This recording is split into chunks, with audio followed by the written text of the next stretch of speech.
Hello my dear students, welcome back to Balaji Online Classes. I am Sadia Khatun and today I will be teaching you Computer of class 7th. The second chapter of your textbook is HTML Introduction. You will be studying about the basic of HTML. What is HTML? HTML is a markup language. The full form is Hypertext Markup Language. तो don't get confused कि ये एक programming language है, ये एक markup language है. Markup language क्या होता है? जब हम एक डॉक्यूमेंट को डिस्प्ले के लिए यूज किया जाता है विदाउट शोइंग द जो कोडिंग है, और इसमें टैग्स का हम यूज करते हैं. तो मार्कअप टैग्स होंगे और उनका यूज करके आप लोग जब भी कभी, जैसे आपने कोई वेब पेज देखा होगा, वेबसाइट जो है वो बनती है, उसका एक कोई पर्टिकुलर वेब पेज देखा होगा, वो कैसे बनता है, वो कैसे डिस्प्ले होकर आ रहा है, जबकि उसके बैक एंड में आपको तो सिर्फ फ्रंट एंड दिख रहा है, उसके बैक एंड में HTML में कुछ ना कुछ कोडिंग की गई होगी जो आप देख पा रहे हैं इन फ्रंट एंड. तो ये सब कैसे होता है, we'll study in this chapter. ठीक, तो इसमें टैग्स का हम लोग यूज करते हैं, that is the first thing. तो जब टैग्स की बात है तो टैग्स किस तरह, कितने टाइप के होते हैं, कौन कौन से तरह के टैग्स होते हैं और उनको कैसे लिखा जाता है, वो सब हमें जानना होगा. तो let's write. The name of the chapter is HTML Introduction.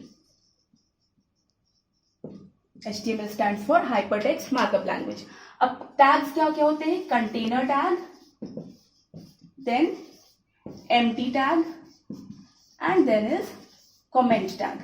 Container tag is a tag in which, उसमें ओपनिंग भी होती है. देखिए टैग हम लोग इस तरह से लिखते हैं, इनक्लोज करते हैं. इन सिंबल्स के बीच में जब भी कभी इनक्लोज किया जाएगा HTML में तो वो होगा एक tag.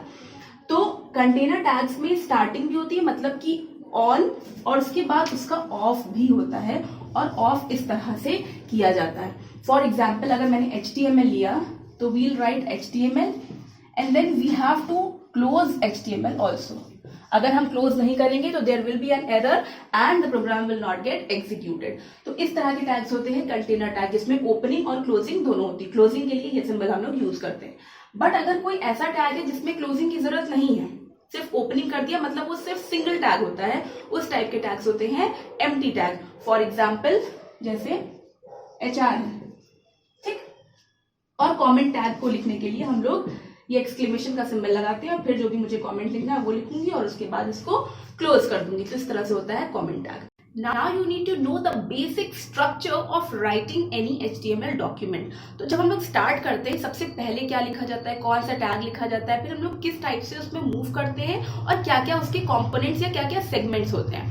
First of all you have to write HTML. ठीक, HTML का टैग ओपन होगा. नेक्स्ट आता है head. And children, let me tell you very important thing.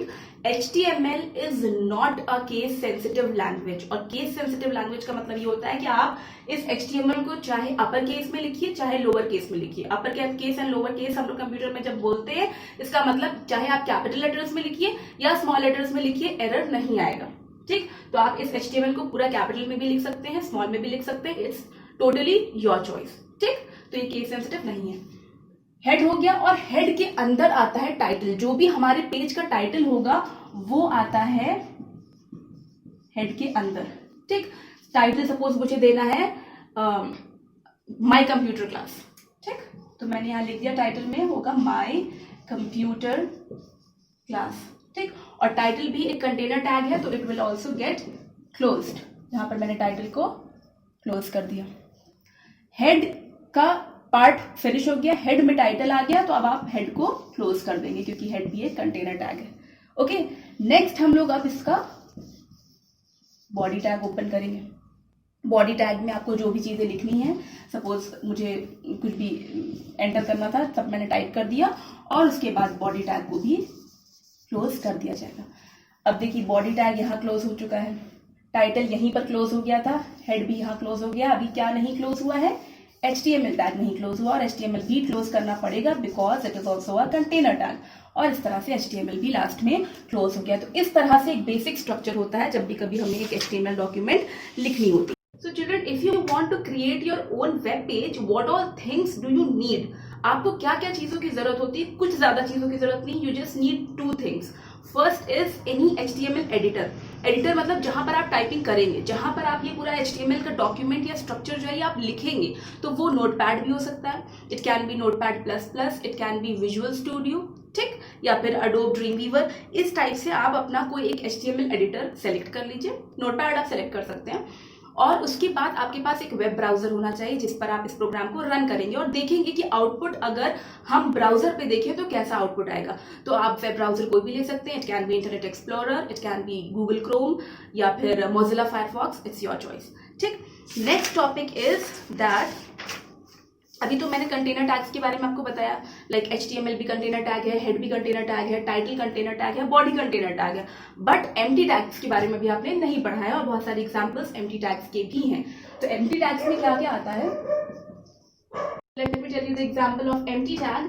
The first one is line break tag. Line break tag को हम लोग इस तरह से लिखते हैं। सपोज मैं कोई पैराग्राफ लिख रही हूँ, पैराग्राफ के लिए हम लोग ये टैग यूज करते हैं P, और ये भी एक कंटेनर टैग है, paragraph tag is a container tag, तो P लिखेंगे और क्लोज भी P को करेंगे।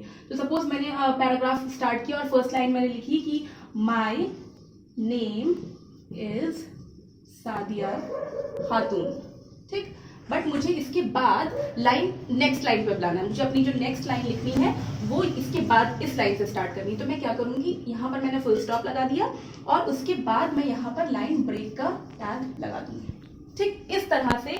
और उसके बाद मुझे जो भी नेक्स्ट चीज लिखनी है वो मैं इसके बाद से लिखूंगी कि आई एम योर टीचर, ठीक। मेरा सपोज पैराग्राफ यहीं तक था और मुझे अब पैराग्राफ अपना एंड करना है, तो मैं इस तरह से अपना पैराग्राफ एंड कर दूंगी, ठीक। तो लाइन ब्रेक का आपको मतलब समझ में आया। बट कभी कभी ऐसा हो सकता है कि आपने कुछ लिखा और आप चाहते हैं कि इसके बाद एक हॉरिजॉन्टल लाइन ड्रॉ होके आ जाए, तो उसके लिए हम लोग यूज करते हैं हॉरिजॉन्टल रूल टैग, और वो कैसे लिखा जाता है, HR के थ्रू। तो सपोज आप अपना कुछ पैराग्राफ लिख रहे हैं, आपने अपना पैराग्राफ स्टार्ट किया था, आपने P से स्टार्ट किया था, आपने कुछ लिखा और उसके बाद आप चाहते हैं कि यहाँ पर लाइन ब्रेक हो जाए, तो आपने ये एक आपका पैराग्राफ कंप्लीट हुआ, उसके बाद आप लगा देंगे HR टैग, ठीक। ये भी एक एम्प्टी टैग है, तो आपको इसमें सिर्फ एक ही टैग लिखना पड़ेगा, HR टैग हो गया, उसके बाद आप अपना नेक्स्ट पैराग्राफ स्टार्ट कर सकते हैं जो भी आपको लिखना है। तो इस पैराग्राफ और इस पैराग्राफ के बीच में एक हॉरिजॉन्टल रूल लाइन आ जाएगी। The last topic is nesting. Nesting की जब भी कभी हम लोग बात करते हैं, नेस्टिंग का मतलब होता है एक के अंदर एक का होना, ठीक, मतलब कोई चीज है उसके अंदर कोई चीज हो, उसको कहते हैं नेस्टिंग। तो अगर आप HTML का, अभी आपको जो मैंने स्ट्रक्चर बताया था, जो डॉक्यूमेंट का मेन स्ट्रक्चर था, उसमें अगर आपको याद हो कि हम लोग किसके अंदर नेस्टिंग कर रहे थे, जब आपने HTML लिखा उसके अंदर क्या चीज लिखा था, हेड, और हेड के अंदर क्या लिखा था, टाइटल, मतलब हेड के अंदर टाइटल लिखा गया, मतलब नेस्टिंग हुई, ठीक। और पूरे HTML के अंदर किस किस चीज की नेस्टिंग हुई है, हेड की भी नेस्टिंग हुई है और बॉडी की भी नेस्टिंग हुई है, मतलब हेड और बॉडी ये दोनों टैग्स HTML के अंदर आए हैं, जबकि टाइटल टैग हेड के अंदर आया है, तो इसको कहते हैं nesting. So children, your chapter is completed. I hope you have understood it. You can see the notes and the exercises, the solutions. You can download it from School Mitra app and do read the chapter on your own. And till my next video, take care and bye-bye.